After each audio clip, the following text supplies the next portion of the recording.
All right, everybody. We are now cruising into close relationships and interpersonal communication. So last week we discussed forming and maintaining relationships. Now we're going to look at close relationships. So we're going to look at communicating in friendships, romantic relationships, in families, and in the workplace. So let's get started. Let's kick off with friendships.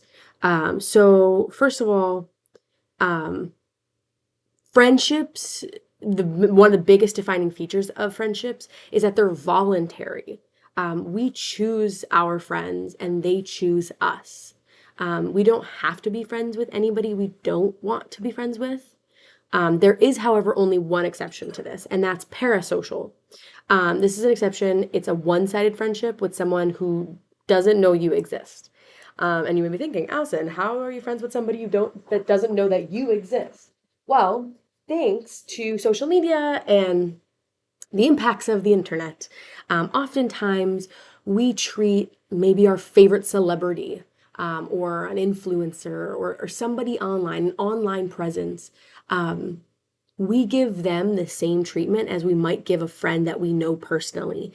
So maybe we're constantly checking on them. We're sending messages to them in their comment sections, supporting them, whether that looks like buying their CD or a new product they're promoting.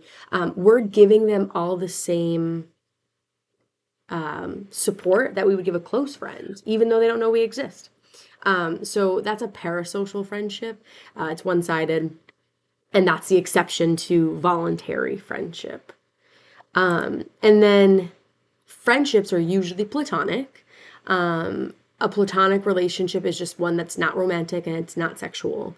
I will get into how friendships sometimes aren't platonic, but we'll talk about that in a bit. So platonic friendships allow people to give and receive without having to manage complications, whether that be romantic or sexual. So platonic relationships tend to be more simple, less rules. Now the exception, while I said that friendships are usually platonic, because they usually are, an exception to this would be friends with benefits, which friends engage in sexual activity with each other. Even though it's sexual, it's not romantic. 42 to 60, I know it's a big percentage difference, but 42 to 60% of college students admitted to having at least one friends with benefits. They said relationship. I called it a situationship. And so we break this down though, because there are multiple different ways we look at friends with benefits. First is true friends, and that means you're truly just friends who hook up sometimes. Then there's just sex partners, and that is, think about that booty call at 2 a.m. That is they don't really give you too much on the friend side, but they know when to call you when they want something. Next category of friends with benefits would be network opportunity. So they call you when no one else works out, or vice versa. Maybe you call them when you're alone on a Friday night. Then we have successful transition partners, and that's friends with benefits that become a couple.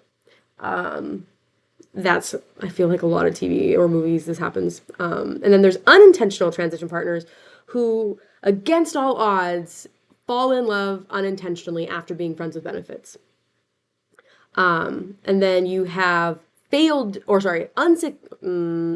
am I? I lost track of failed transition partners. That's friends with benefits who tried but unsuccessfully, or tried to become partners, but they did it unsuccessfully, so it didn't work out.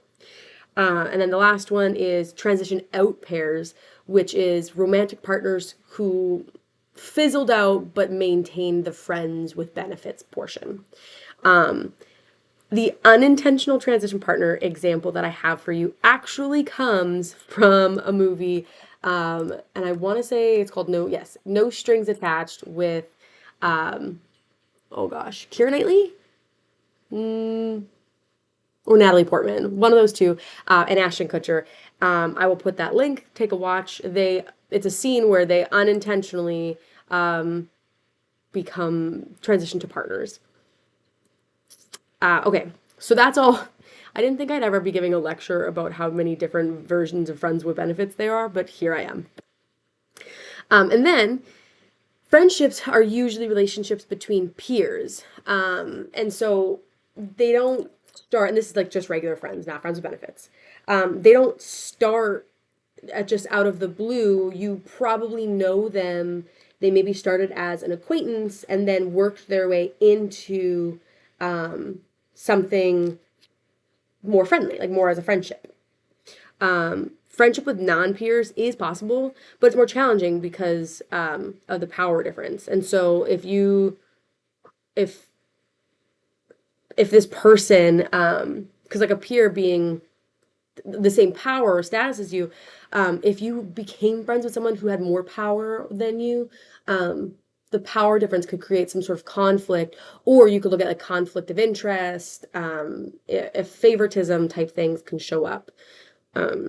Yes.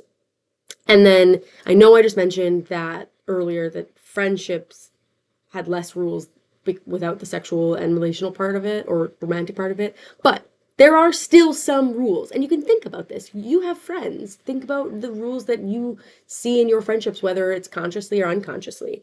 And a friendship is just like a social contract between both of you guys. Some of these common rules can be standing up for your friends and supporting them, emphasizing standing up for your friends when they're not in the room. A true friend will always support you and stand up for you, even in the lack of your presence. They're enjoyable to be around. My best friend, this was a mistake on my part. My best friend and I live in different countries. I've mentioned this a million times, I'm Canadian, and she is in Canada in my hometown. And she is one of the most enjoyable humans to be around. And I live over 2,000 miles away from her. So, but even though she lives so far, I know she's enjoyable to be around. And so there are times where I will just call her just to hear her voice. When you're less enjoyable to be around and say you have that distance, it's easier to let that friendship fizzle. I refuse. She is stuck with me for life. She is a witness on my wedding certificate, on my marriage certificate. And then friends also provide help without being asked. If you see that one of your friends is struggling, or maybe they are moving and they need help packing, and they may not ask for it, but you give it to them because you know that that's something that they would do for you. And being that kind of person who friends can share thoughts and secrets with. You will come across bad friendships, and it's okay to let those friendships fizzle, or be okay with standing up and saying, you know what, this friendship isn't for me anymore. You look through some of these small rules, these four rules, and there are others, but look at these four rules. If they're not standing up for you or supporting you, or if they're not enjoyable to be around, or they're not helping you when you need it, or you don't feel like your secrets are safe with them, is that really a friend? And then always talking about gender impacting everything that we do with communication. Friendships also differ by gender. So men often valued shared activities with each other, and women often valued shared conversation.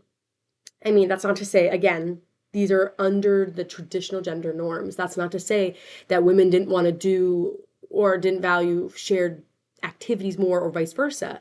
This is just the traditional norm. And some of these studies prove this point. As well, gender friendships also flirtatious or sexual behaviors are relatively common in them, even if that friendship never turns romantic. There are 6 reasons other gender friendships never turn romantic, and this is this is talking about other genders. So this is talking if it's a male female friendship, why they never turn romantic. And so some of the reasons include they aren't physically attracted to their friend, and so it doesn't have to be. It can be both of them aren't physically attracted, or one person's not physically attracted to the other, but they're still friends. Another reason is that their friends or family wouldn't approve of that relationship. They could stay friends, but they wouldn't feel, or they would lack the approval from their family. Another reason could be that they aren't ready. Maybe all they can give to somebody right now is a friendship, and so they accept that. Another one is they want to protect the friendship from I mean, we see how many movies or books or whatever where they don't want to get involved because they really love the friendship and they're afraid that if they get into this relationship, um, it'll kill any chances they had of staying friends. So they don't want to get hurt or disappointed in it.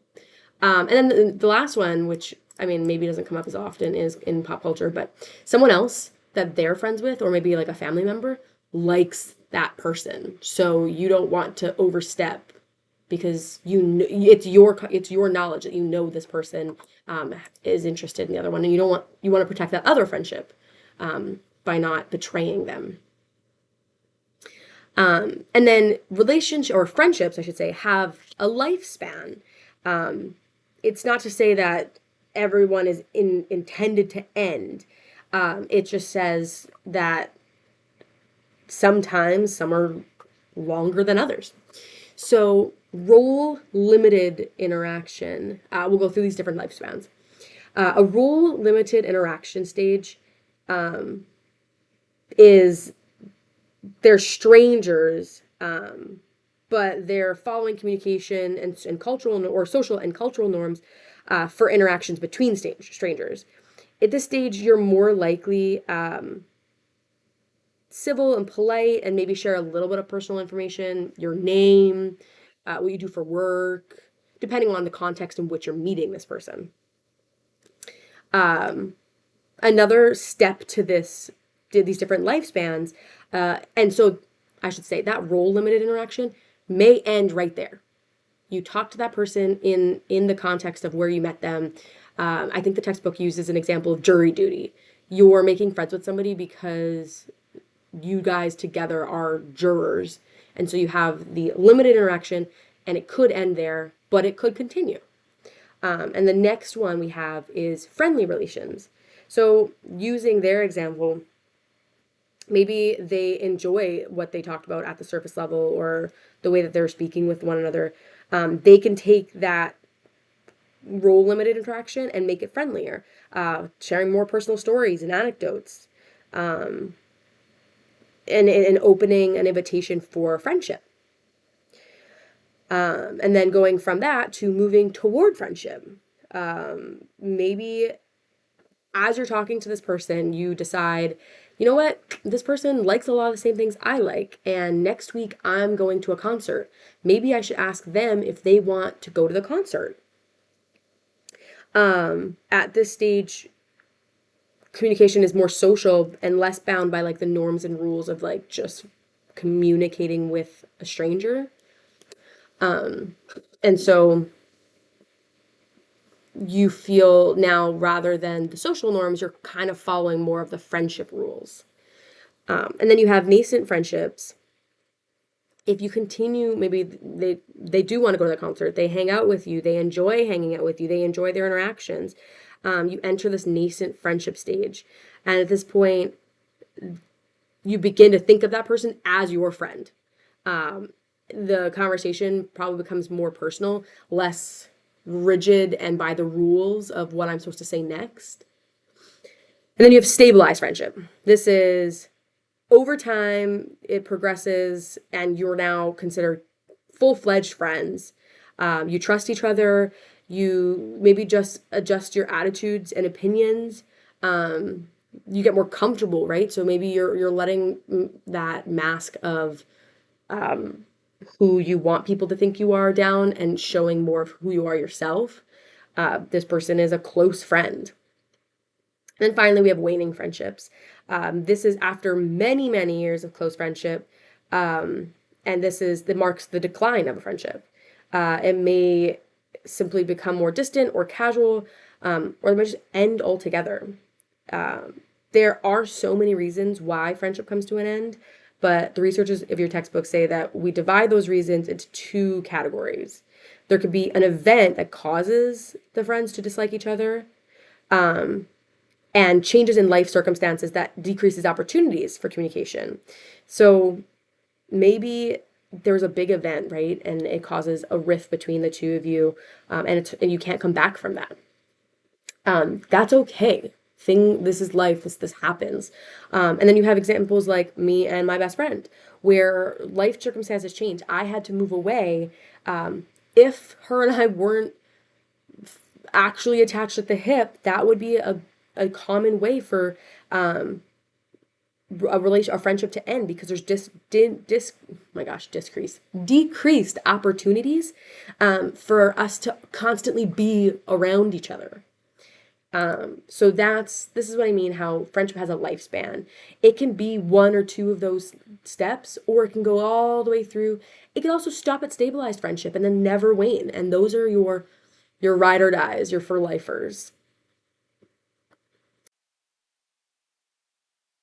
And so that is communicating in friendships. But let's move in to communicating in romantic relationships. Buckle up, I'm going to be on the slide for a hot minute, okay? So, around the world, romantic relationships differ in how much we emphasize exclusivity, voluntariness, love, sexuality, permanence. And I'll talk about a little bit about each of them. But remember, when I say it differs around the world, it's because there are cultural influences impacting our communication and our relationships. So, exclusivity. In most places in the United States, or in Western culture, we mostly adhere to monogamy, and that means a relationship between two people. That doesn't mean, and it's a romantic relationship. I should emphasize, and so it doesn't mean that that's the only thing in the United States or in the Western world. But monogamy is being in that relationship and not having sexual involvement with anyone outside the relationship. But in certain states or communities or places, there's also polygamy and polyamory. Polygamy is the practice where like one person is married to two or more spouses at the same time. I believe most places in North America don't allow polygamy. Is polygamy legal in the US? That's me Googling as I'm typing this. No, polygamy is not legal in the US. It is illegal in all 50 states and at the federal level. Okay, so there you go. I have your answer for you. Again, I'm Canadian, so I always just like try to learn these things sometimes. And then, so that's polygamy. And then polyamory is when one person has more than one consensual sexual or romantic relationship at once. So it's not we're talking about the legality of it, right? So there's no marriage involved, there's no spouse involved. But according to a study from your textbook, more than 20% of U.S. Americans, U.S. adults have engaged in some sort of polyamorous relationship, and it was, or at some point in their lives, and it was more common for men than women, and more common for the LGBT community than it was for the heterosexual community. So exclusivity differs all over the place. And then while polyamory and polygamy are agreed upon, we also have infidelity. And infidelity is romantic or sexual involvement with someone else that isn't your romantic partner and isn't okay. Like, it's cheating. Infidelity is cheating. It's just a nice fancy way. But that's exclusivity, and like I said, it differs everywhere. And then there's voluntariness. Voluntariness, couples enter the relationship voluntarily, but often don't leave it, even if they want to. And that could be because of stability for children, religious beliefs, finances, or they just don't see any positive alternative to leaving that relationship. this also goes into, like, when you talk about religious beliefs, this could go into cultural beliefs that you shouldn't get divorced or shouldn't leave your partner. So we believe romantic relationships should be voluntary, but we get to choose who romantically involved with.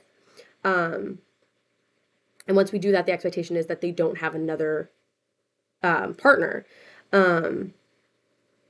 But, and then again, that's in the United States.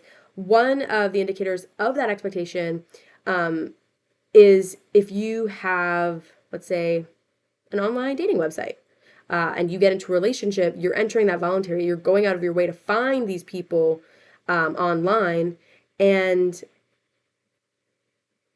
you're seeking out people based on your preferences. There was a study that said that there's over 425 million online dating users, and that spans across 190 different countries. And that was just for one single dating website called Badoo.com, which I'd never heard of. But yes, so even though they enter it romantically, they don't always exit it. And part of the voluntariness, again, talking about Western culture versus other cultures, we think of arranged marriages when you think voluntariness, because generally it's not voluntary, it's arranged. You are expected to marry a partner that you're selected for you by your parents. This practice is most common in the Middle East, parts of Asia, and Africa. But the person or the child set up, and I say child, obviously they're set up young, but they oftentimes do marry as adults, can reject who they're assigned or arranged to marry, but generally the parents get the last say. So we've gone through exclusivity and voluntariness. The next portion we're talking about is love. 88% of Americans reported marrying for love as the most important reason, which is a very individualistic take. And as we talked in the earlier chapters, the United States is a very individualistic culture. We look after us. Most importantly, it's me, myself, and I. Whereas collectivistic cultures often marry for social status. So they think, or if you think of these two collectivistic and individualistic takes, how does my heart feel would be the most important reason to marry for love, versus what will other people think, marrying for social status. That's the collectivistic approach. All right, and now we get into sexuality. And sexuality, in this sense, is talking about same gender and other gender relationships. So, same gender and other gender relationships actually, sorry, I'm trying to move my screen and it's absolutely driving me insane. Okay, here we go. Same gender and different gender relationships actually reported the same values for intimacy and equality between partners, and they also experienced conflict the same. They also both benefited from emotional support from family and friends, and the divorce rate for both types of relationships were the same and for the similar reasons. So there are a lot of similarities. However, the differences of your sexuality and romantic relationships differ depending on where you are in the world because of legal recognition. So in the United States, and all over the world, people have often argued for decades about whether or not same-sex marriage should be legal. Supporters of same-sex marriage said that people should be allowed to marry who they want and they shouldn't be denied or discriminated against based on their sex or gender. Whereas people on the other side said that marriage is a reproductive relationship, and since same-sex marriages could not reproduce in the traditional sense, that infringed on the sanctity of marriage and the family. It was about 10 years ago now just over 10 years ago now, that the Supreme Court of the United States decided that denying same-sex couples the ability to marry violated the Constitution, and so they guaranteed that same gender couples could marry in all 50 states. So by doing so, the United States joined about 30 different nations that already legalized same-sex marriage since the millennium, so since 2000. So that's sexuality. And then we get into permanence. And just like it sounds, it's till death do us part. We have this preconceived notion that marriage is a permanent thing. We don't get in, and long-term relationships, but we don't get into relationships with the intent that they'll end. These romantic relationships we get into, we want them to last. And when we get married, we say till death do us part, with the intent that this is the person we'll be with forever. But we understand in modern day that divorce happens. A survey of 300 marriage license applicants illustrated that idea. So the 300 applicants, a large amount of them agreed that new marriages usually end in divorce, but all 300 of those applicants listed that their own marriage would not end in divorce. So it's the rules for thee, but not for me, I guess, in that sense. They think that it could happen to everyone, but no, heaven forbid, it will not happen to me. And you don't go into it thinking that. But marriages, because they do last for many, many years, there are a lot of ways we make them last. We promote them, we protect them, we reward them. And in the United States, there are certain federal laws that provide spouses benefits. And this differs from long-term partners. If you're not married, you don't have those same benefits. Just a few of them, because there's a lot. We have spousal privilege, and this is essentially communication just between the spouses, and it's privileged and protected, just like a doctor-patient or attorney-client confidentiality. Visitation, spousal rights for hospitals and prison visits. So if your spouse is incarcerated, you have the right to visit them in prison. The same thing goes for a hospital. Heaven forbid your spouse is in the hospital and you have to go see them. You get that right to see them as their spouse. Cohabitation and property control. So cohabitation, if you guys come from military backgrounds or you're familiar with military bases, you are not allowed to live on a military base with your partner unless you are married. So that's a benefit of marriage as well. And then going into the inheritance and property rights, if your spouse dies unexpectedly or expectedly but without a will, their belongings all go to an estate, and you as their spouse is entitled to that estate. It's not saying that the estate can't be contested, because there are places and times where it has happened, but that's just something to note. And then a little more somber or morbid, I should say, medical and burial decisions. As your spouse, they are responsible to make those medical decisions for you when you are unable to do so. So if you were in a coma or unable to speak for yourself or mentally incapacitated, and after you die, how do you want to be, do you want to be cremated? Do you want to be buried? Those decisions fall onto your spouse. And then finally, this one makes me a little bit mad, but if you are in an abusive or violent marriage, you can request a domestic violence protection order from the court, and the court can help you as a spouse be protected from an abusive husband or wife. However, that sort of protection order does not extend to those who are not married, and that's where I'm a little annoyed, because some people choose not to get married. It's just not for them, but they can be abused all the same. And those are different types of benefits related to being married. Now we're going to go into different relational types among romantic couples. So Mary Fitzpatrick, a communication researcher, studied specifically marital communication, and she came up with 4 different marital types. The first one being traditional, which is this is culturally conventional. This is your traditional gender roles.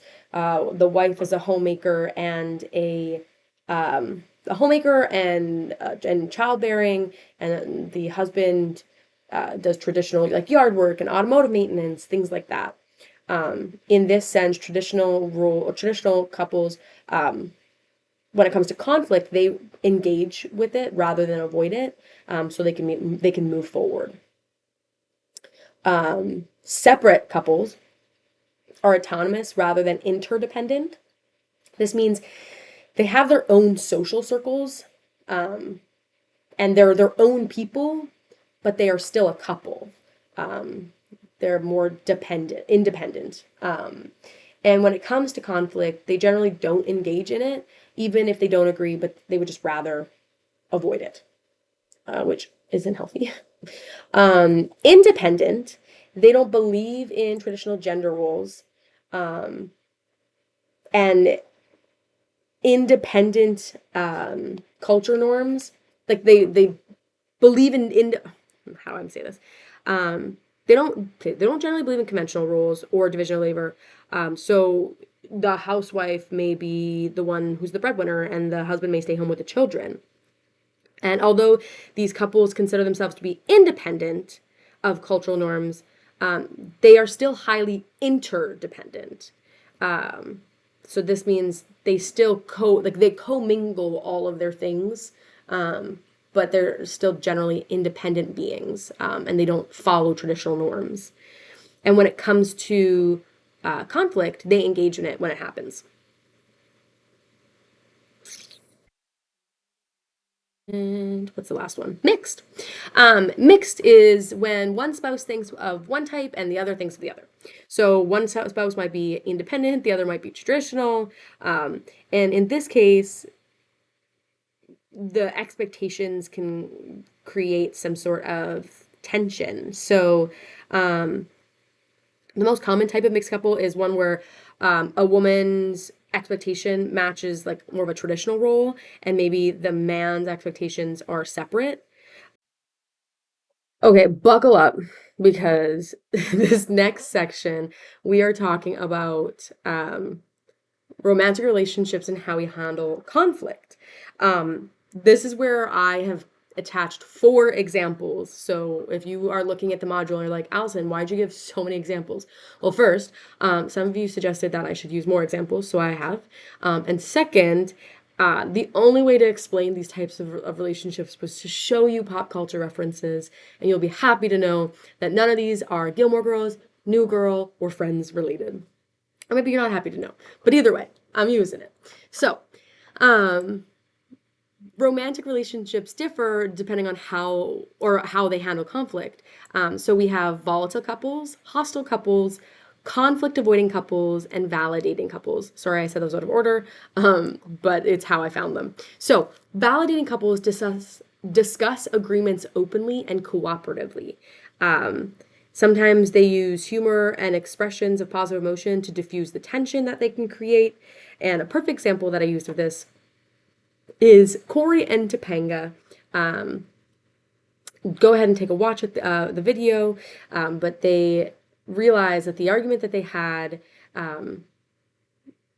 they figured out a way to come together, validate each other, respect each other's opinions, and diffuse with a little bit of humor. And then you have volatile couples, and they discuss disagreements openly but competitively. So they talk about disagreements in a way that's competitive rather than cooperative. So each spouse or partner tries to persuade the other person to agree with them, and admit that they're wrong. And they're often expressions of negative emotion rather than positive ones. And this can often be followed by intense periods of affection and making up. So I use Stefan and Elena, and if you've watched the show, you know this example. They're making it up. They're not actually fighting, but their example, and they do actually fight in other examples, but it was just the only one that I could find. And the way that they're having this disagreement in this video, you can tell is clearly volatile. Someone's always trying to kind of have the upper hand. And then There is conflict avoiding couples. Avoiding couples discuss disagreements covertly rather than openly. And this can be to avoid any sort of discomfort or to avoid the conflict directly. They try to diffuse negative emotions, and they feel that there's not a lot to be gained by engaging in the conflict directly. They just hope that the problem will resolve itself, or they agree to disagree. But this could leave the disagreement unresolved, and it could explode, like in our example from the Notebook, Allie and Noah, where there's clearly conversation to be had about their future, but they choose to avoid it because they want to live in the moment. They want to be happy now. And then there's hostile couples. They have frequent and intense conflicts. During these conflicts, they use negative emotions, harsh tones, they lead with anger and frustration. They can also engage in personal attacks and insult somebody, sarcasm, name calling, blaming. In this example I show you, there are some physical violence in it as well. Ronnie and Sammy from Jersey Shore. Now, this is a real couple. This was something that they did. This is real life. This isn't an acting. And this just goes to show you the types of hostile relationship. They were constantly arguing with each other, constantly yelling at each other, so much so that their friends got involved and created an even worse environment for that relationship. Okay, so now going from the way specific couple relationships and how they handle conflict, we went through validating, volatile, conflict avoiding, and hostile. But let's talk about how they handle privacy. Um, and so Sandra Petronio's theory suggests that couples often experience tension over differing opinions about what we should share outside of our relationships. And so you could think about your own relationships, and maybe sometimes you've been in a disagreement with your partner about how much you share with your your best friend. And it's usually one of those things of, well, she's my best friend, I have to tell her everything. And maybe I'm speaking from personal experience. And oftentimes, someone in the relationship wants to keep things private, while the other might want to share it with your best friend. Um, and that person who wants to share it not just wants to share it to share and gossip, but to get additional emotional support. So think about a lot of the times when couples may be trying to conceive. And oftentimes, especially nowadays, we see stories online about how they have trouble conceiving, and they may reach out to additional people in their close circles to talk about the struggle so they don't feel so alone. But on one side, one person in that relationship may want to keep it private, and the other may need that additional emotional support. Because you are in a relationship, information about that relationship is jointly owned. So even though you think, well, it's my relationship, I get to say what I want. Um, that's not necessarily true. The decision to share should be decided on together. And that is just something you need to consider when talking about the sanctity of your relationship. Um, Also, so we've talked about how they handle conflict, how they handle privacy. Romantic relationships also vary in how they handle emotional communication. So John Gottman and Robert Levinson studied this emotional communication and found that happy partners share more positive emotions and less negative emotions than unhappy partners.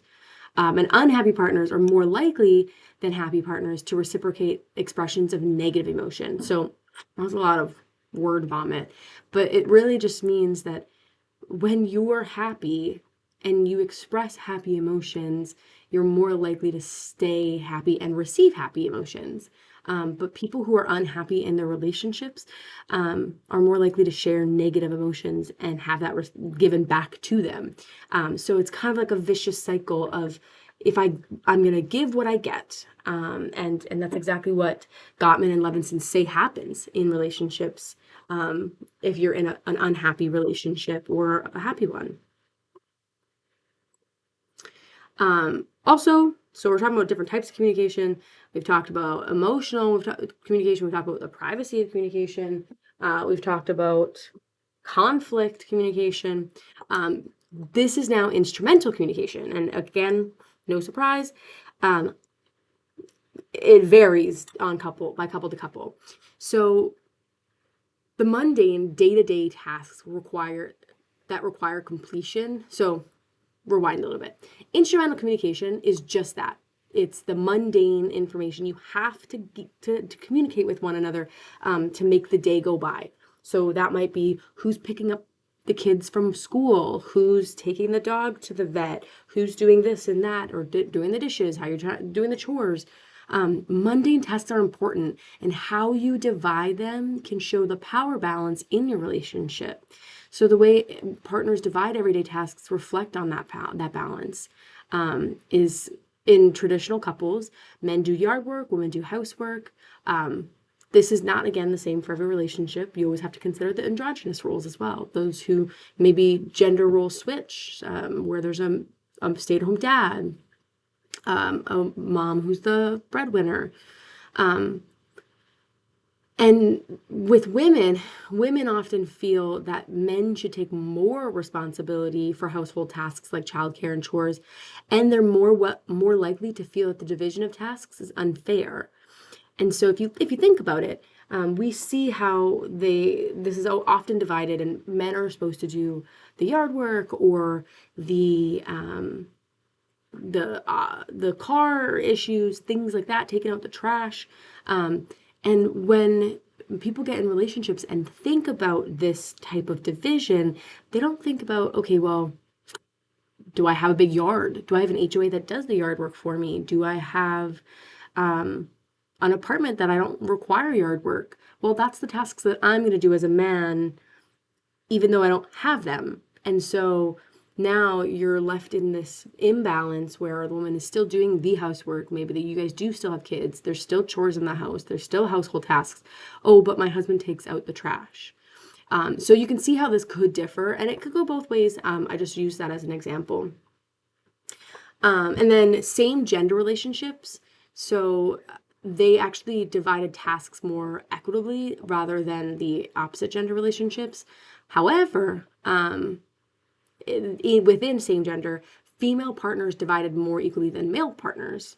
And going into that, even though female relationships divided better than male, all same gender couples still divided better and more evenly than gendered couples.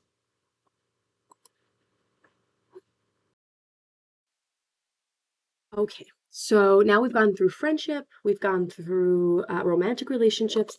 Let's talk about family. What makes a family? And by textbook definition, family is considered with genetic ties, legal obligations, and role behaviors. So, genetic ties by blood.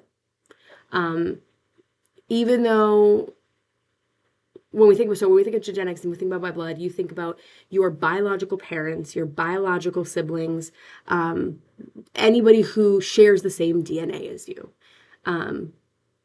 However, we don't think about the other aspects of family, like step family, step parents, step siblings, spouses. This is the person you spend the rest of your life with. They are not genetically your family, but they are your family nonetheless. Same with in-laws, adoptive family, foster family, which is why it takes us to legal obligation. Parents have a legal obligation to their children. Marriage is a legal obligation to your spouse. Legal obligation is a bond. Legal bond is another characteristic, but it's not exclusive. Just like by blood isn't exclusive, or genetics isn't exclusive. Because even without genetics or legality, there's also familial roles, acting like a family, taking care and loving each other, representing yourselves to others as family. People who think of each other as family are family. And all three of these, genetics, legal, and role behaviors, they are not mutually exclusive. You may call that one auntie who you grew up with your auntie, and they may not be blood related to you because maybe she was your mom's best friend growing up, but she's your auntie nonetheless because you care and love for her, and that's how you believe her to be family. And so it's really a concept up for interpretation depending on how you see people. I have friends that are closer than some biological family of mine, and my kids will know them as aunts and uncles, and that's just how I see family. And when we talk about families, we talk about them in various types. So you have family of origin, which is the family you grew up in, so most likely your parents and or siblings. You have family of procreation. This is the family that you start as an adult. So this is your spouse. Marrying your spouse is a first step to starting your family of procreation. And if you choose to have children, your children are part of that family of procreation. And now those children can be foster, adopted, biological.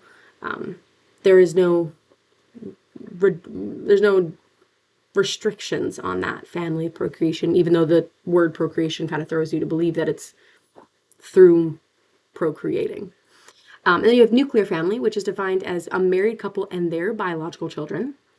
Blended families, which is married or cohabitating couples with children that aren't biologically both of theirs. So maybe it's stepchildren, adopted children, foster children. Maybe the couple got married or cohabitated and they had children from past relationships. So that's blended family. And in single parent families, I come from a single parent family, so this is something I'm very familiar with. 14 million single parents families are in the United States, and this is when one parent is raising the child or the children. My mom is a superhero, if in case anyone ever gets the blessing to meet her one day. She is truly a Wonder Woman. And then, of course, we have extended family, and this is your aunts, uncles, cousins, grandparents, the once removed, twice removed, second cousins, all those goodies. That is the extended family. So when we talk about family, we think about, in part, we think about familial roles. So thinking about yourself, what role do you feel you serve in your family? I joke that I'm the golden child. That is my role. I am in reality just the jokester. And I am quote unquote, this is my grandmother, not myself, the smart one. And that is just because I am the only of all of my, on my mom's side alone, 26 cousins to go to college and then go to college again and then do it again. So I am the smart jokester, I would say. That's my role. I make people laugh when they need to. I show them the things they need to know. I teach them things. That's who I am. But according to communication researcher Virginia Satter, she highlights that these family roles function so that people serve a role in the family system. And four main roles come out when we talk about conflict within families. And those are the blamer, the placator, the computer, and the distractor. There's a really good video attached to this part of the lecture, I promise. So the blamer is holding whoever's responsible for when something goes wrong. But unlike holding others responsible, they often take no responsibility for anything. They believe that they're not in the wrong. The placator is also known as the peacemaker. This person will go to any length to reduce conflict. Like I just told you, my mom's a superwoman. She was definitely the placator. She would just want to make peace between usually me and my brother because we were chaos incarnate. And so she was the peacemaker. She would do anything to make sure that things would go smoothly. Oftentimes using, well, he's your brother, which I understand now is not necessarily a healthy thing to say, but at the time it helped reduce some conflict. Okay, and then you have the computer. Unlike the placator, the computer uses logic and reasoning rather than emotion, usually what how the peacemaker or the placator uses to diffuse the situation. So a little more intellect goes into that. Not to say that the peacemaker is not intellectual, but they take more time to figure out a solution. And then you have the distractor, which again, if we're talking about a role as a conflict, familiar conflict, I was probably the distractor because I input the jokes. The distractor makes random or irrelevant comments so that the rest of the family will forget the conflict altogether. And the blamers and distractors often at times worsen the conflict. I want you to take a look at this new girl example. I know I wasn't going to use a new girl example, but this is truly the perfect definition of the distractor. So Jess gets uncomfortable during conflict between her family, and she ends up using it towards a man that she dates. And so watch the video and learn how Jess diffuses situations as the distractor. Okay. So if you paused and came back, welcome back. If you're powering through to watch them later, great. Let's talk about families and rituals. Think about what sort of family rituals you have. In my family of procreation, so me and my husband, when we were dating, started a ritual. We had just moved in together, and we started a ritual that on American Thanksgiving, because reminder, Canadian and Canadians celebrate Thanksgiving in October. So in the United States, where we live and we celebrate Thanksgiving, we will have Thanksgiving, and then we will go to a tree farm and pick out our Christmas tree. That is the beginning of the Christmas season for me. I wait until the day of Thanksgiving to start decorating.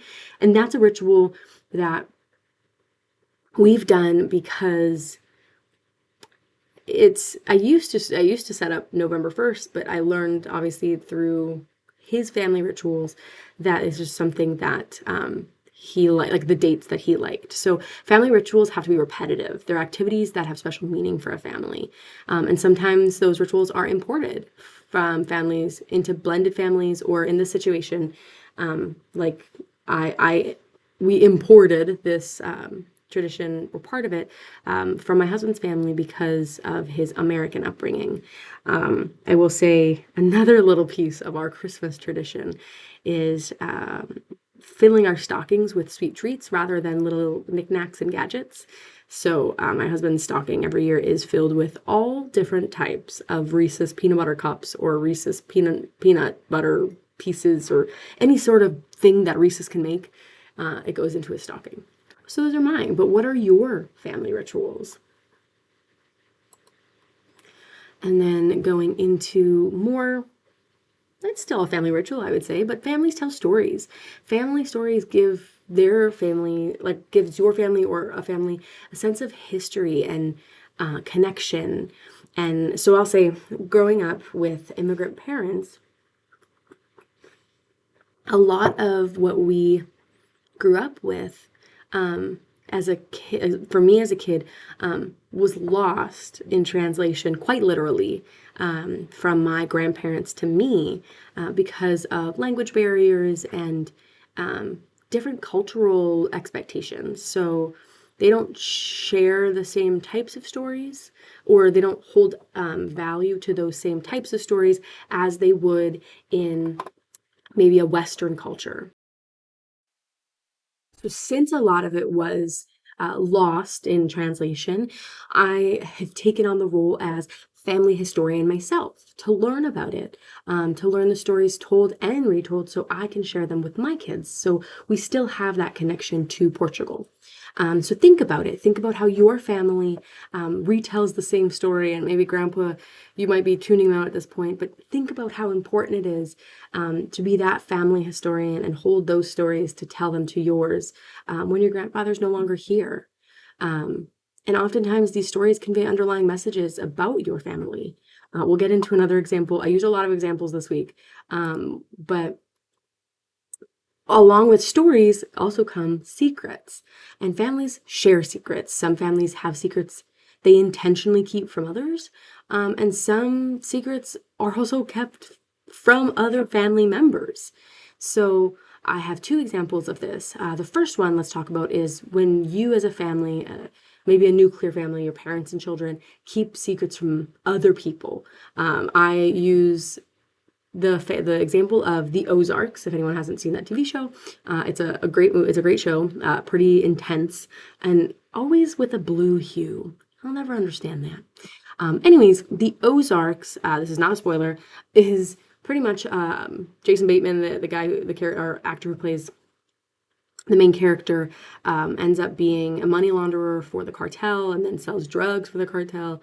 It's initially hiding it from his children, but then throughout the seasons, everybody in the family, he hides it from his children and his wife. Eventually, the entire family gets involved, but that's a secret that they have to keep from everybody else. So that's a really good example of how secrets are kept from others, but secrets that are kept within families. There's a movie called Rumor Has It, star-studded cast, and Jennifer Aniston believes that her life is based on the movie, or the movie The Graduate is based on her life, which in it just has a lot of secrets that are being kept from her, and the whole movie is her just having to figure out who she is and who's been lying to her and what she knows about her life that is actually true. And so now we've talked about romantic relationships, familial relationships, friendships. We would be remiss if we didn't talk about communicating in the workplace, because I'm preparing you guys for the outside world. So social relationships can form between coworkers who are usually peers. And remember, peers is the same level. No one has more power than the other. It's an even playing field. And friendships with coworkers have both social and task dimensions, and sometimes those can conflict with each other. So when we think about these relationships, first of all, studies showed that when you shared work-related information that can help the other person, that helped develop these friendships in the workplace. So giving them the inside scoop about how to do something quicker or easier or what your boss likes might get you on the inside track to a really quick friendship in your workplace. And then when we talk about social and task dimensions, social dimensions are anything personal information about yourself, personal experiences, and task dimensions is conversations about work.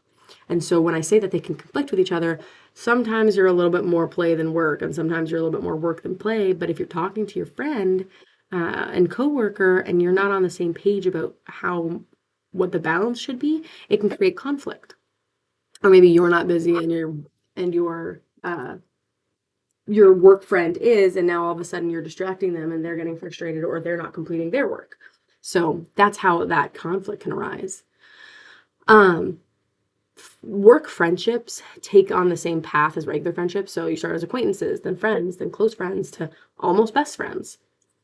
And then romantic relationships between coworkers can also occur, and they can be beneficial, but they can also involve stress and conflict of interest. And according to a study from your textbook, 38% of people have dated a coworker. And that's, it doesn't seem like a lot, but it is a lot, especially when most workplaces have some sort of policy against it. I used to work in news, and you'd have to sign a form if you got into a romantic relationship with somebody within the newsroom. Okay, so as I said, that social relationships form between peers. Sometimes social relationships can also form between superiors and subordinates, but these are a little bit more difficult because there's a power difference that it doesn't really exist with your coworkers.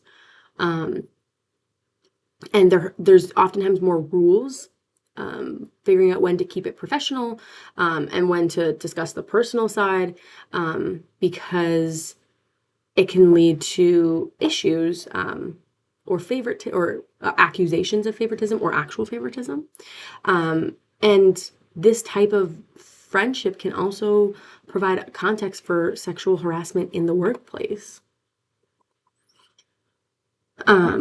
Sexual harassment in this for like this type of discussion is unsolicited or unwelcome behavior of any sort of sexual nature. And so when the social relationship forms between superiors and subordinates, is something that has to be considered. Um, and it can also reflect quid quo. That's always tricks me up. Quid pro quo harassment, or it can create a hostile work environment. And so, hey, we're friends. I'll scratch your back, you scratch mine. Um, and so this is something that comes as a as a pro con, for making friends with your bosses. All right, we've got a couple more slides. Social relationships. So some workplaces, obviously, you may deal with clients, and social relationships can also form there. But like the workplace relationship, these can also create a conflict between social and task. So you might have a good social relationship with them, but if you're not giving them their bottom line of what they're expecting of you, it can create conflict. And like I mentioned, some places don't allow these personal relationships with customers because of the impact or damaging nature it could cause to the company. So I talked about it, about making these friends and communicating in a workplace. When we do communicate online in the workplace, you have to remember that anything you write online leaves a trail. You may think, well, I'm sending them a message in Slack or Teams or through my work email that it's my name, like Allison Kanuha, that email address. But because it's usually at WMF News, where I used to work, or Cape Fear, that work email is owned by the company. And if need be, they can access your email at any time. So make sure that you're not putting anything in emails that you wouldn't say in person. Make sure you're following your company's policy for how you can utilize electronic communication, like Slack, like Teams, like email, all the sort of techie online places. And then use the online communication as a convenience, not as a shield. So communicating with people in person when it's necessary, but also knowing that sometimes some things can just be an email.